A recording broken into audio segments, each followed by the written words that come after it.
Welcome to ABC campus. आज हम accounting from incomplete record में पास्ट एग्जाम कर रहे हैं स्प्रिंग 2018 का, जिसका टाइटल है अल्फा ट्रेडर्स और ये 20 मार्क्स का क्वेश्चन है।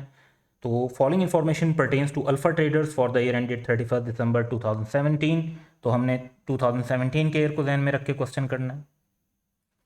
फिर फर्स्ट इन्फॉर्मेशन है 60% goods are sold for cash to walk-in customer at list price. Remaining goods are sold to corporate customer on credit at a trade discount of 2% on list price. They only pay through checks. तो हमें यहाँ पर इस बात का ख्याल रखना होगा कि कैश इन हैंड के अकाउंट में जो सेल्स से कस्टमर से पैसे आ रहे होंगे वो कैश सेल्स को रिप्रेजेंट करेंगे, और रिसीवेबल के अंदर जो पैसे आ रहे होंगे वो क्रेडिट सेल्स को रिप्रेजेंट करेंगे। तो क्रेडिट और कैश सेल्स को ज़रा सेपरेटली हमें इस क्वेश्चन में देखना चाहिए। सेकेंड इन्फॉर्मेशन है balances extracted from 80th record, जिसके अंदर हमें ओपनिंग और क्लोजिंग एसेट्स और लाइबिलिटीज़ की कुछ फिगर्स दी हुई हैं, जिसमें फर्नीचर एंड फिटिंग का जो है वो क्लोजिंग नहीं दिया हुआ, वहाँ पे क्वेश्चन मार्क है। और ये इसलिए क्वेश्चन मार्क है कि हमने खुद डेप्रिसिएशन कैलकुलेट करनी होगी और फिर हमें ये फिगर फाइंड आउट करनी होगी। थर्ड इन्फॉर्मेशन ये है कि all furniture and fittings were purchased on 1 July 2015, यानी अब से 1.5 ईयर्स पहले ये एसेट लिए गए थे, and are depreciated using straight line method at 5% per annum, और इनकी डेप्रिसिएशन 5% के हिसाब से चार्ज करनी है। फोर्थ इन्फॉर्मेशन में provision for doubtful debt is maintained at 4% during the year, balance totalling 260,000 were written off. तो fourth information bad and doubtful debts के बारे में दी हुई है, और हमें इस बात का ख्याल रखना है कि ट्रेड डेटर्स की वैल्यू जो गिवन है वो ग्रॉस है, वो नेट नहीं है, तो इसमें से हमें अलाउंस लेस करना होगा और फिर फिगर हमारे सामने आएगी। नेक्स्ट इन्फॉर्मेशन हमारे पास समराइज बैंक स्टेटमेंट की है, जिसके अंदर ओपनिंग बैलेंस से लेकर क्लोजिंग बैलेंस तक सब दिया हुआ है, और डिपॉजिट्स मतलब रिसीट्स और विड्रॉल्स मतलब पेमेंट। तो बैंक स्टेटमेंट से हमारे पास डाटा अवेलेबल है। इसके बाद कैश पेमेंट्स दी हुई हैं हमें। कैश पेमेंट्स में सैलरीज, रिपेयर्स एंड मेंटेनेंस और ड्राइंग्स की फिगर गिवन है। ये हमारे लिए कैश इन हैंड की जो कैलकुलेशन है उसको डेवलप करने में इन्वॉल्व होगी।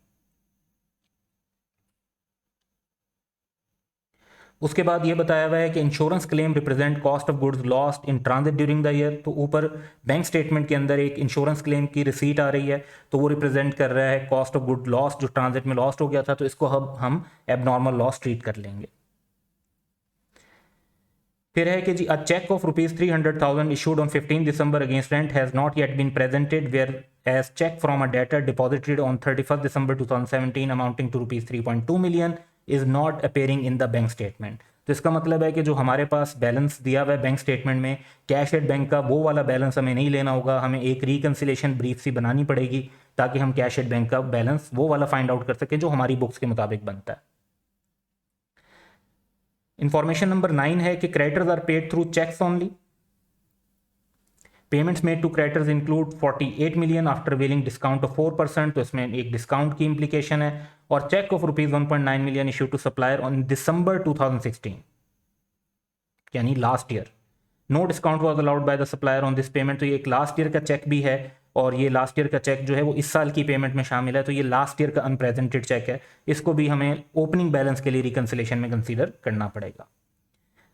Then we have information number 10, that is the delivery truck was purchase on 1 March 2017, यानी 9 मंथ्स हुए उसे परचेज किए हुए। Prior to use the truck was repaired at a cost of 260,000, use से पहले रिपेयर हुआ है उसको सेट करने के लिए, तो ये कॉस्ट कैपिटलाइज होनी चाहिए। Repair work was completed on 31 मार्च 2017, तो 31 मार्च से ऑनवर्ड हम उसकी डेप्रिसिएशन चार्ज करेंगे।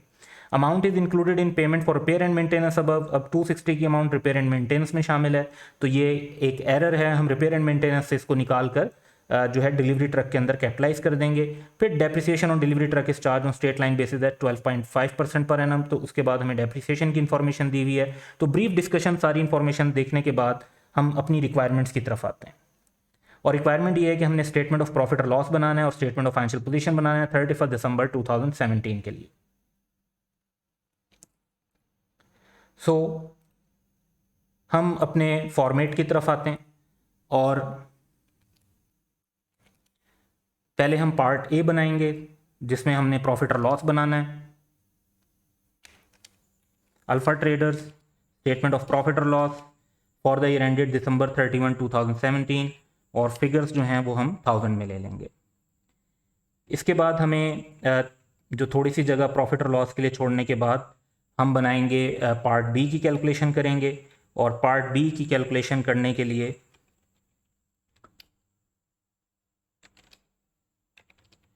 हम लिखेंगे अल्फा ट्रेडर्स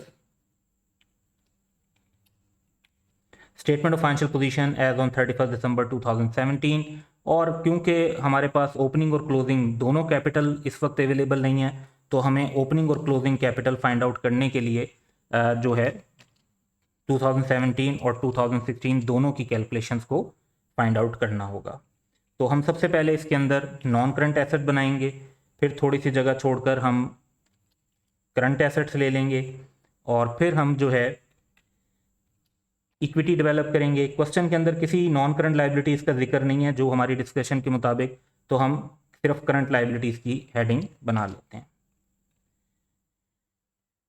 इसके अलावा हम कुछ जो है टी अकाउंट्स अपने पास बना के रख रहे हैं फॉर्मेट वाइज, ताकि जहाँ जहाँ हमें टी अकाउंट की ज़रूरत पड़ेगी तो फिर हम उस टी अकाउंट को भी इनकॉर्पोरेट कर लेंगे। तो अब दोबारा क्वेश्चन की तरफ चलते हैं और देखते हैं कि इस क्वेश्चन में हमारे जो इन्फॉर्मेशन है उसको हमने कैसे हैंडल करना है। तो सबसे पहले हम जो फर्स्ट इन्फॉर्मेशन है इसको अभी फॉलो नहीं करेंगे, क्योंकि सेल से रिलेटेड इन्फॉर्मेशन है, तो जब तक हमारे पास कोई रिसीवेबल या कॉस्ट का डाटा फाइनलाइज नहीं हो जाता तो हम सेल्स की फिगर को फाइंड आउट नहीं कर सकेंगे। तो अभी हम सेकंड इन्फॉर्मेशन से शुरू करते हैं। तो सेकंड इन्फॉर्मेशन में हमारे पास जो पहला इम्पैक्ट है वो है कि हमारे पास ये बैलेंसेस दिए हुए हैं 31 दिसंबर 2016 के और 17 के।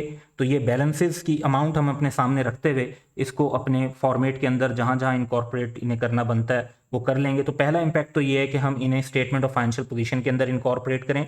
We have furniture and fittings, stock in trade, trade debtor की gross figure, prepaid rent, cash in hand, trade creditors और एक्रूड सैलरीज। तो ये टोटल हमारे पास 7 फिगर्स हैं, और 7 फिगर्स में लास्ट ईयर की फिगर भी है, करंट ईयर की फिगर भी है सिवाय फर्नीचर एंड फिटिंग के। तो इनको हम अकॉर्डिंगली अपनी सबसे पहले तो इनका एक इम्पैक्ट अपनी स्टेटमेंट ऑफ फाइनेंशियल पोजीशन के अंदर इनकॉर्पोरेट कर लेते हैं। तो नॉन करंट एसेट्स में हम लास्ट ईयर की फिगर अगर लेंगे फर्नीचर की, तो वो 10175 है। ये लास्ट ईयर की ही वैल्यू अभी हमने ली है, क्योंकि इस साल की वैल्यू अभी हमें फाइंड आउट करने के लिए इसमें से डेप्रिसिएशन लेस करनी पड़ेगी। इसके बाद हमारे पास जो नेक्स्ट इन्फॉर्मेशन है वो अवेलेबल है स्टॉक इन ट्रेड की। तो स्टॉक इन ट्रेड के लिए हम करंट एसेट्स में आएंगे और लास्ट ईयर और करंट ईयर की वैल्यू मेंशन कर लेंगे। इसके बाद ट्रेड डेटर्स का ग्रॉस वैल्यू दी हुई है, तो उसको भी हम रेलिवेंट प्लेस पे इनकॉर्पोरेट कर लेंगे। देन हमें इसमें से अलाउंस लेस करना होगा, तो एक लाइन हम उसके लिए छोड़ देते हैं, और प्रीपेड रेंट हमने रिकॉर्ड करना होगा। प्रीपेड रेंट के बाद हमें जो वैल्यू गिवन है that is cash in hand और कैश एट बैंक। तो कैश इन हैंड जो है उसको हम पहले मेंशन कर लेते हैं। तो कैश इन हैंड की इंफॉर्मेशन भी आ गई। इसके बाद जो फर्दर इंफॉर्मेशन है उसमें हमें ट्रेड क्रेडिटर और एक्रूड सैलरीज गिवन है, तो वो हम अपनी करंट लायबिलिटीज़ के अंदर मेंशन कर लेंगे।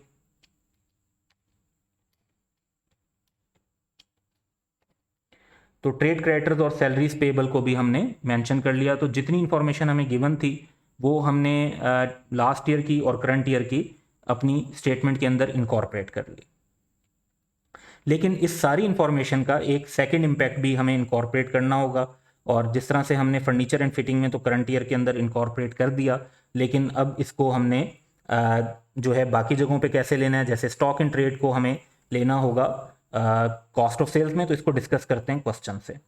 तो पहली फिगर फर्नीचर एंड फिटिंग की है, इसको तो हमने ओपनिंग के तौर पे लिख लिया, इसमें से डेप्रिसिएशन लेस करेंगे। स्टॉक इन ट्रेड को ओपनिंग और क्लोजिंग इन्वेंट्री के तौर पे कॉस्ट ऑफ सेल्स में मेंशन करेंगे।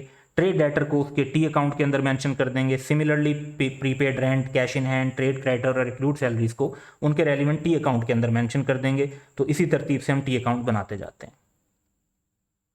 तो सबसे पहले हम टी अकाउंट बना लेते हैं ट्रेड रिसीवेबल का, और इसका ओपनिंग बैलेंस जो है हमें गिवन है दैट इज 4400, और क्लोजिंग बैलेंस गिवन है 5900।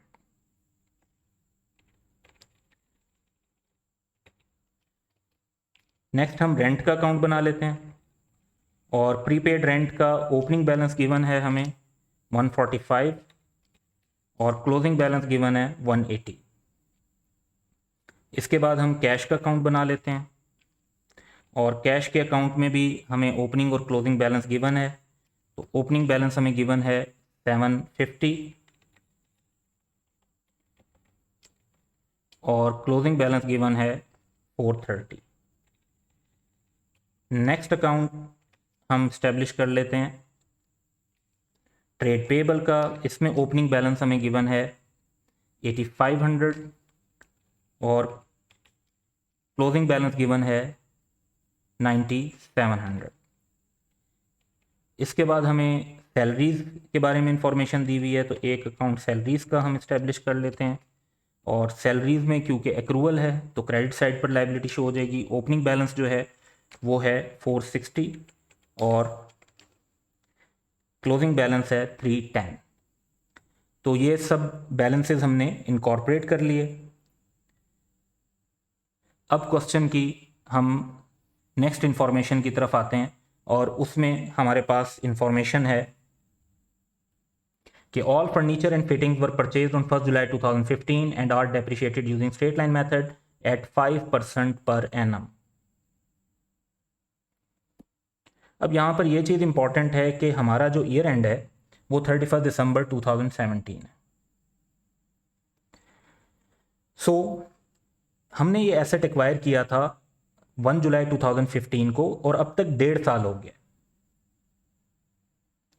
तो 5% के हिसाब से डेप्रिसिएशन का मतलब है एक साल की डेप्रिसिएशन 5%, तो 1.5 ईयर की डेप्रिसिएशन 7.5%।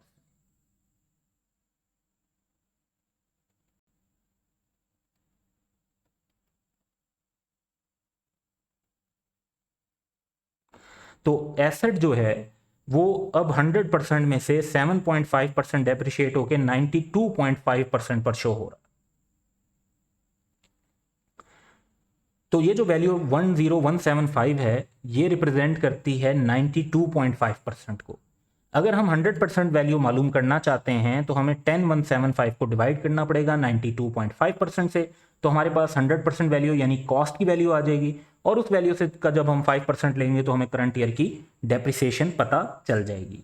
तो ये डेप्रिसिएशन हम एक्सपेंसेस में भी लिखेंगे और नॉन करंट एसेट में इसको माइनस करेंगे। तो इसका इंपैक्ट अब इनकॉर्पोरेट कर लेते हैं। सो हमने एक्सपेंसेस लिखने हैं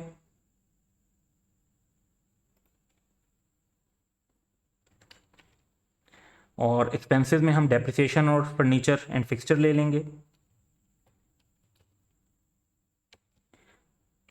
तो 10175 हम डिवाइड करेंगे इसे 92.5 से ताकि 1% की वैल्यू आ जाए, मल्टीप्लाई करेंगे 100 से तो हमारे पास टोटल कॉस्ट आ जाएगी और हमें फिर इसका 5% डेप्रिसिएशन ले लेंगे, तो दैट वुड बी 550। डेप्रिसिएशन जो हमने कैलकुलेट की इसको हम माइनस करेंगे नॉन करंट एसेट्स में से,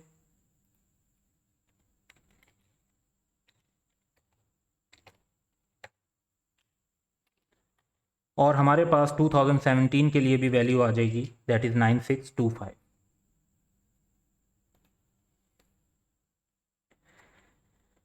नेक्स्ट इन्फॉर्मेशन हमारे पास है प्रोविजन फॉर डाउटफुल डेट की और इसमें बताया हुआ है कि प्रोविजन फॉर डाउटफुल डेट 4% पे मेंटेन करनी है और 260,000 के जो बैड डेट्स हैं उनको राइट ऑफ करना है। तो सबसे पहले हम करंट एसेट्स में चलते हैं और अलाउंस 4% पे रिकॉर्ड कर लेते हैं और यहाँ पे लव यूज हुआ है इज मेंटेन्ड एट 4%, यानी ओपनिंग के टाइम पर भी लेनी है और क्लोजिंग के टाइम पर भी लेनी है। सो हम अलाउंस ले लेंगे 4% पे, 5900 का 4% लेंगे तो 236, 4400 का 4% लेंगे तो 176, और हम जैसे देख रहे हैं कि 176 से 236 पे अलाउंस चला गया या प्रोविजन चली गई है, तो इसका मतलब है कि हमारी प्रोविजन इंक्रीज हो रही है और प्रोविजन इंक्रीज हो रही है तो ये डाउटफुल डेट का एक्सपेंस के तौर पर रिकॉर्ड होगा। तो हम डाउटफुल डेट का एक्सपेंस रिकॉर्ड कर लेते हैं, तो ये हमारा एक्सपेंस बनेगा 60 का। इसके अलावा बैड डेट्स दिए हुए हैं तो बैड डेट्स हम एक्सपेंस के तौर पे रिकॉर्ड कर लेंगे 260 के, और इसका सेकंड इफेक्ट हमें लेना चाहिए अपने रिसीवेबल के अकाउंट में हम अपने बैड डेट्स रिकॉर्ड करेंगे 260 के। अब हम नेक्स्ट इंफॉर्मेशन की तरफ चलते हैं और हमारे पास जो है समराइज बैंक स्टेटमेंट। तो समराइज बैंक स्टेटमेंट को डील करने के लिए हमें सबसे पहले ओपनिंग बैलेंस और क्लोजिंग बैलेंस भी गिवन है, लेकिन हम ओपनिंग और क्लोजिंग बैलेंस को बाद में देखते हैं। पहले हम रिसीट्स को कवर करेंगे।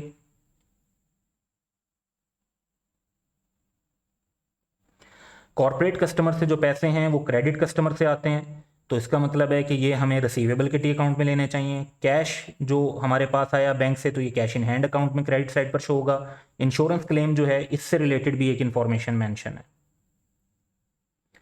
और वो ये है कि insurance claim represent cost of goods lost in transit during the year. तो 5500 का एबनॉर्मल लॉस होगा। एबनॉर्मल लॉस की एंट्री होती है abnormal loss debit, purchases credit, और उसके बाद एबनॉर्मल लॉस के पैसे मिल गए तो नेट लॉस हमारा 0 का होगा, वो हम शो कर देंगे। रिटर्न आउटवर्ड का मतलब है परचेज रिटर्न, ये परचेजेस में से लेस हो जाएंगी। डिलीवरी चार्जेस रिकवर्ड जो हैं, ये अगर हमें चार्जेस रिकवर हुए हैं तो ये हमारी अदर इनकम है, रेवेन्यू के अंदर इसको शामिल नहीं करेंगे, इसे अदर इनकम के तौर पर रिकॉर्ड करेंगे। तो ये जो 5 आइटम्स हैं, इनका सेकंड इंपैक्ट, क्योंकि एक इंपैक्ट तो इनका बैंक के अंदर आ रहा है, इनका सेकंड इंपैक्ट हम रिकॉर्ड कर लेते हैं और उसके साथ ही एबनॉर्मल लॉस को पहले रिकॉर्ड कर लेते हैं। तो पहले चलते हैं हम एबनॉर्मल लॉस की तरफ।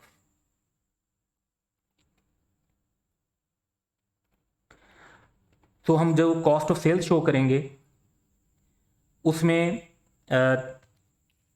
हमारे पास ओपनिंग इन्वेंट्री, परचेजेस वगैरह आएंगी। तो ओपनिंग इन्वेंट्री का डाटा हमने पहले भी इनकॉर्पोरेट करना था, वो भी हम कर लेते हैं, यहाँ पे मिस हुआ था। तो ओपनिंग और क्लोजिंग इन्वेंट्री का डाटा हमारा रहता है, तो ये भी हम इनकॉर्पोरेट कर लेते हैं।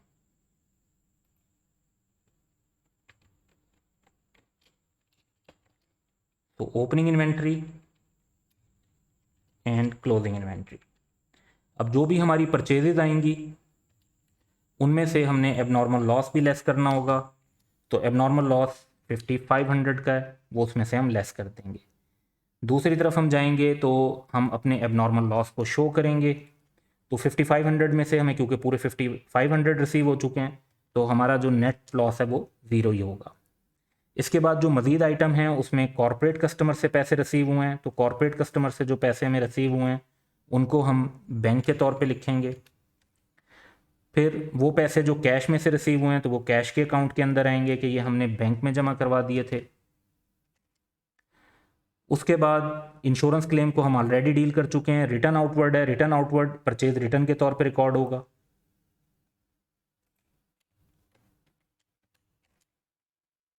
और परचेज रिटर्न रिकॉर्ड करने के बाद हमें डिलीवरी चार्जेस जो रिकवर हुए हैं वो दिए हुए हैं, तो इसको हमने अदर इनकम के तौर पे रिकॉर्ड करना है।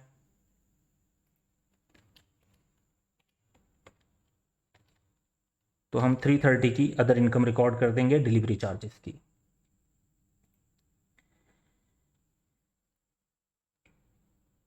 तो ये इंफॉर्मेशन रिकॉर्ड करके अब हम पेमेंट साइड पर आते हैं, और पेमेंट साइड पर हमारी जो पेमेंट्स हैं, utilities, rent, rates and taxes, repair and maintenance, cash यानी इतना कैश जो है वो बैंक से कैश इन हैंड में गया है। क्रेडिटर्स को जो पेमेंट किया है, डिलीवरी ट्रक जो परचेज किया है, मिसलिनियस एक्सपेंस जो इनकर किए हैं, तो ये हमारे पास 7 आइटम्स हैं। इन 7 आइटम्स को हम पेमेंट के तौर पे रिकॉर्ड कर लेते हैं। सेकंड इम्पैक्ट, एक इम्पैक्ट तो इनका बैंक के अंदर क्रेडिट के तौर पे या पेमेंट के तौर पर आ ही रहा है। तो सबसे पहले यूटिलिटीज़ की तरफ चलते हैं, एक्सपेंसेस में। सो यूटिलिटीज़ हम रिकॉर्ड कर लेंगे 1400 की। नेक्स्ट आइटम हमारे पास है रेंट, रेट्स एंड टैक्सेस का। रेंट का टी अकाउंट बनाया हुआ है, तो रेंट के टी अकाउंट की तरफ चलते हैं।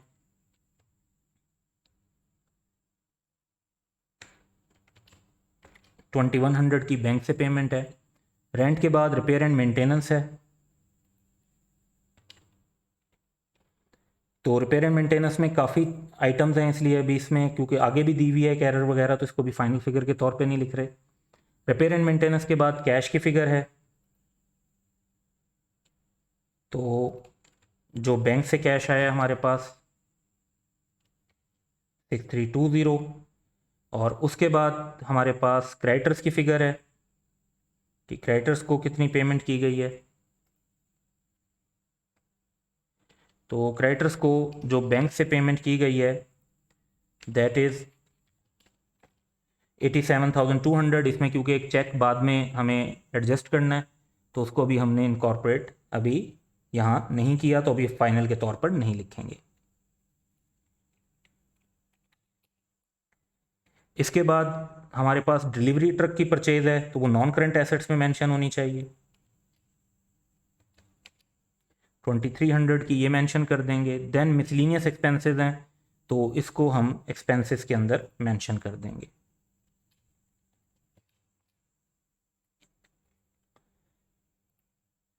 जब ये सारे आइटम हो गए तो अब हमने ओपनिंग और क्लोजिंग बैलेंस अपनी रिकन्सिलेशन के तौर पे शो करना है। तो इसको हम फिलहाल बैलेंस नोट कर लेते हैं, बाद में जब अमाउंट्स के बारे में इंफॉर्मेशन आएगी तो उसको यूज़ करेंगे। So opening and closing balance जो है वो हम अपने पास बैंक रिकन्सिलेशन में नोट कर लेते हैं। तो that would be working 6 cash at bank, और हमारे पास balance as per bank statement है।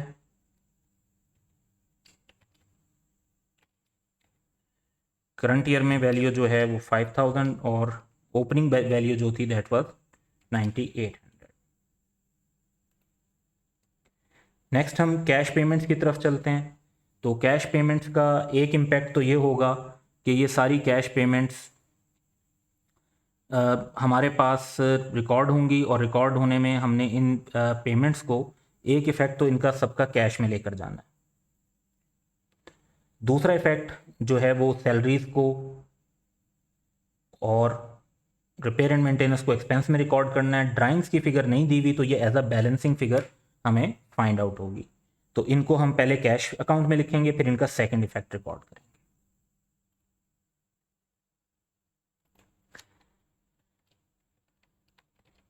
सैलरीज दी हुई हैं और रिपेयर एंड मेंटेनेंस दी हुई है। ड्राइंग्स की वैल्यू फाइंड आउट करनी है, अभी हमें वो वैल्यू पता नहीं है। अब इनको जो सैलरीज और रिपेयर एंड मेंटेनेंस हमारे पास मौजूद हैं इनको हम एक्सपेंस में रिकॉर्ड कर लेते हैं। तो सैलरीज का भी टी अकाउंट बनाया हुआ है। सो इसमें कैश की पेमेंट है,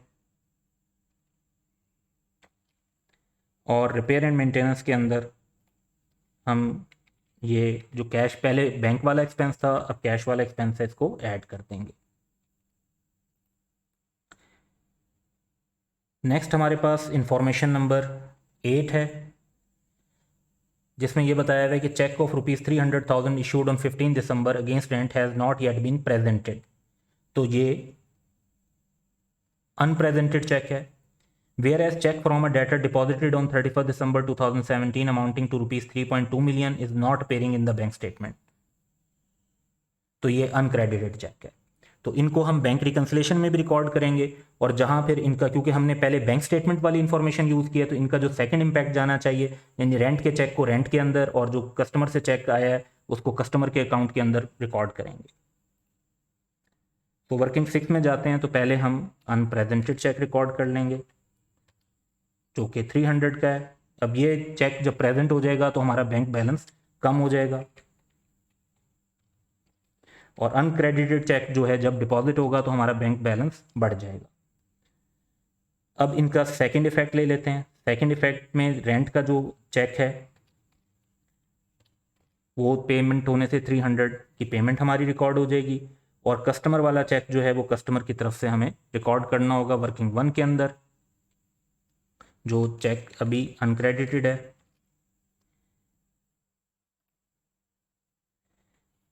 इसके बाद इंफॉर्मेशन नंबर 9 है, जिसमें फर्स्ट इंफॉर्मेशन तो ये है कि 4% डिस्काउंट दिया है लेकिन टोटल वैल्यू पे नहीं,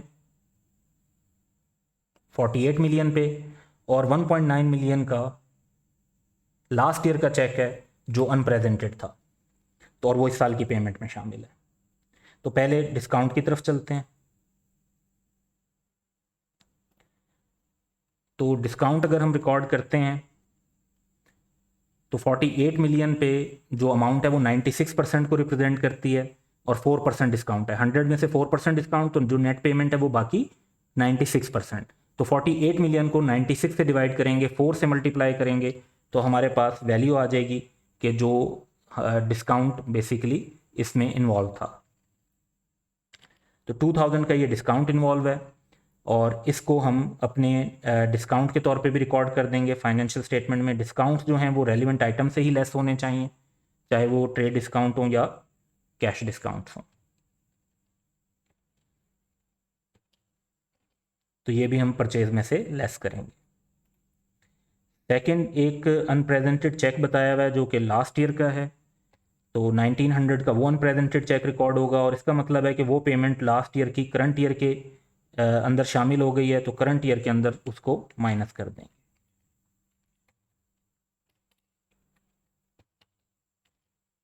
तो हमारी जो असल पेमेंट इस साल में ट्रेड पेबल्स को हमने किया वो 85,300 है। 1900 की बैंक स्टेटमेंट में पिछले साल का भी एक चेक शामिल हुआ था। इसके बाद डिलीवरी ट्रक है कि ये 1 मार्च को परचेज हुआ है। कॉस्ट इस पे 260,000 की लगी है जो कि गलती से रिपेयर एंड मेंटेनेंस में शामिल हो। तो पहला स्टेप तो ये होगा कि हम रिपेयर एंड मेंटेनेंस से अमाउंट निकाल के डिलीवरी ट्रक में इंक्लूड कर देंगे। डेप्रिसिएशन 12.5% पे चार्ज करेंगे, लेकिन क्योंकि रिपेयर वर्क 31 मार्च को कंप्लीट हुआ था तो हमारा जो डेप्रिसिएशन होगी वो 9 मंथ्स की रिकॉर्ड होगी। तो एक हमने रिपेयर एंड मेंटेनेंस से अमाउंट को लेकर जाना है डिलीवरी ट्रक में और फिर डेप्रिसिएशन चार्ज।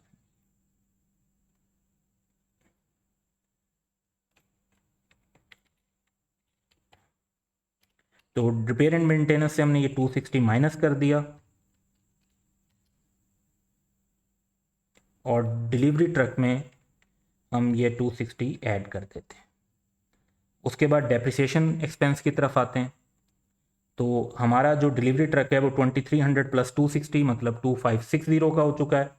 तो इस पर हम डेप्रिसिएशन कैलकुलेट करेंगे फॉर 9 मंथ। डेप्रिसिएशन 240 की एक्सपेंस बनी हमारी, यही डेप्रिसिएशन एसेट में से लेस होनी चाहिए।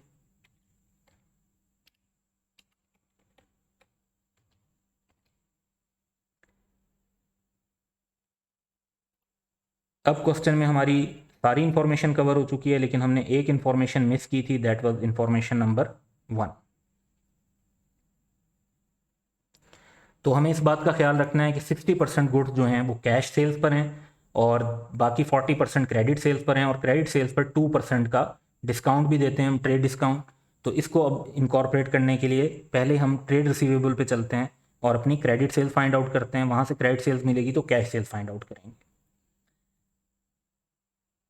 तो ट्रेड रिसीवेबल में जब हम टोटल करते हैं तो हमारे पास 43600 का टोटल आता है। दूसरी साइड पर भी यही टोटल होना चाहिए एंड इट मीन्स कि एज अ बैलेंसिंग फिगर हमें क्रेडिट सेल्स की वैल्यू मिल जाएगी, दैट इज़ 39200।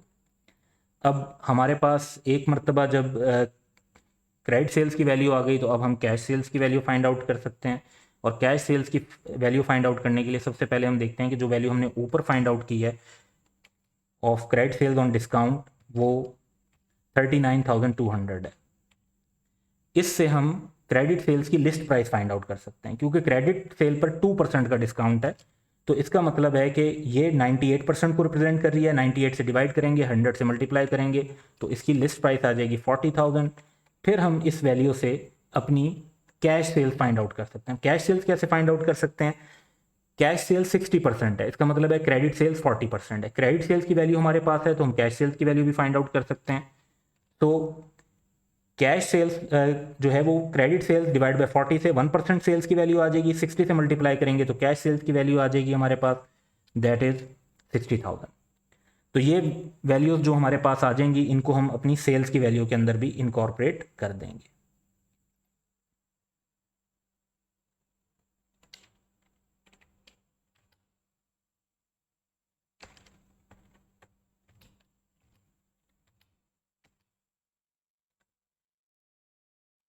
तो अब हम कंक्लूड करते हैं चीज़ों को। हमारी वर्किंग वन ऑलरेडी कंक्लूडेड है और इसमें से हम सेल्स को लिख चुके हैं। कैश सेल्स जो है वो कैश के अंदर भी इनकॉर्पोरेट होनी चाहिए।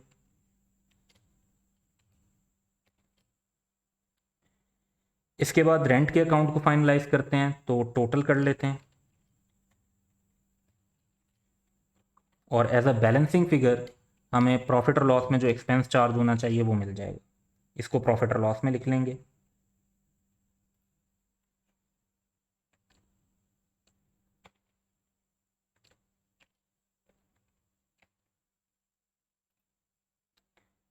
इसके बाद कैश अकाउंट की तरफ आते हैं, तो इसमें जैसे क्वेश्चन में ऑलरेडी इंडिकेशन थी कि ड्राइंग्स की फिगर हमें मिलेगी यहाँ से, तो टोटल कर लेते हैं।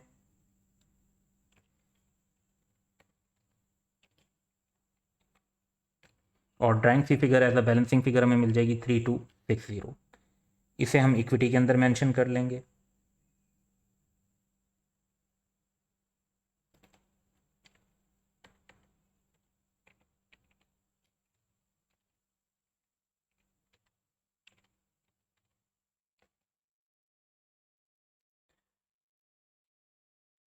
फिर हमारे पास पेबल्स की फिगर है, तो टोटल जब हम करते हैं तो एज अ बैलेंसिंग फिगर हमें परचेजेस की वैल्यू मिल जाएगी जो हम इनकॉर्पोरेट कर लेंगे कॉस्ट ऑफ सेल्स के अंदर।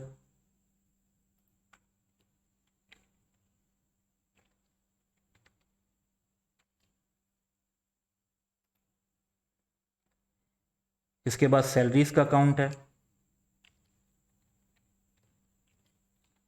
तो प्रॉफिट और लॉस की फिगर हमें एज अ बैलेंसिंग फिगर मिल जाएगी 6350। इसको हम अपने एक्सपेंसेस में लिख लेते हैं।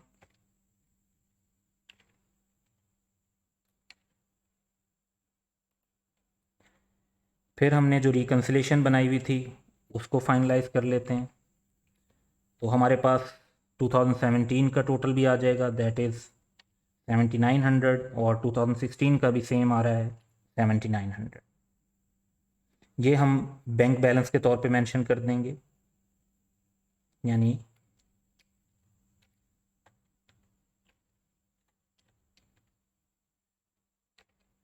कैश एट बैंक में।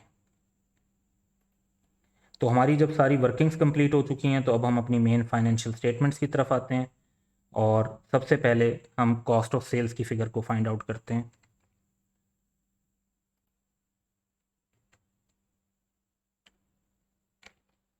तो कॉस्ट ऑफ सेल्स है हमारे पास 76630, और यहाँ से हमारे पास ग्रॉस प्रॉफिट की फ़िगर आ जाएगी, दैट इज़ 22570। इसमें अदर इनकम ऐड करेंगे, एक्सपेंसेस का टोटल कर लेना चाहिए हमें। तो एक्सपेंसेस का टोटल हम करते हैं, दैट इज़ 15565, और that gives us net profit of 7335। इसके बाद हम नॉन करंट एसेट्स को टोटल कर लेते हैं, 11945। करंट एसेट्स को टोटल कर लेते हैं, दैट इज़ 28674, और एसेट्स का फाइनल टोटल यानी टोटल एसेट्स, तो वो हमारे पास आ जाते हैं 40619। अब इक्विटी कैलकुलेट करनी है तो हमें जो है लास्ट ईयर के टोटल एसेट्स भी लेने होंगे, तो ये सारी जो आइटम्स हैं इनका हम टोटल कर लेते हैं, दैट इज़ 35494। अच्छा, यही टोटल हमारा यहाँ भी शो होना चाहिए। तो पहले हमारे पास अभी इक्विटी के अंदर तो हमें चाहिए कैपिटल की वैल्यू और प्रॉफिट की वैल्यू। प्रॉफिट हम ऊपर कैलकुलेट कर चुके हैं 7335, कैपिटल की वैल्यू अभी हमें नहीं पता, तो वो हम टोटल कर लेंगे। लाइबिलिटीज़ का टोटल कर लेते हैं, 10010, और इस बेसिस पर हमारे पास जो है बैलेंस शीट का टोटल भी आ जाएगा। लेकिन अभी हमें लास्ट ईयर का टोटल करना है, तो लास्ट ईयर का सेम टोटल एसेट्स वाला हम लिखते हैं, और एज अ बैलेंसिंग फिगर हम कैपिटल की फिगर को फाइंड आउट कर सकते हैं, दैट इज़ 26534। ये सेम फिगर हम करंट ईयर के अंदर मेंशन कर देंगे, तो हमारे पास कैपिटल का बैलेंस आ जाएगा। और फिर हम टोटल इक्विटी और करंट लाइबिलिटीज़ को भी मेंशन कर सकते हैं। तो that would B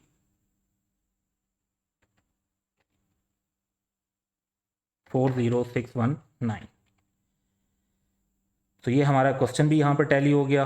part A के अंदर आप कॉस्ट ऑफ सेल्स देख सकते हैं। उसके बाद हमारे पास statement of financial position complete बन गई है। वर्किंग्स जो हैं उसमें हमारी फर्स्ट वर्किंग रिसीवेबल की थी, जिससे हमने क्रेडिट सेल्स फाइंड आउट की और फिर उसी इन्फॉर्मेशन से हमने कैश सेल्स फाइंड आउट की।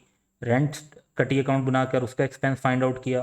कैश कटी अकाउंट बनाकर कैश में कैश सेल्स आई है वर्किंग वन से, और फिर ड्राइंग्स हमें मिल गई। ट्रेड पेबल से हमें डिस्काउंट और परचेज की मेन फिगर फोकस करनी थी। सैलरीज से हमें एक्सपेंस मिला, और कैश एट बैंक हमने एक छोटी सी रिकन्सिलेशन बना के लास्ट ईयर और करंट ईयर दोनों के लिए कैलकुलेट कर लिया। So that's all for today. Have a good day.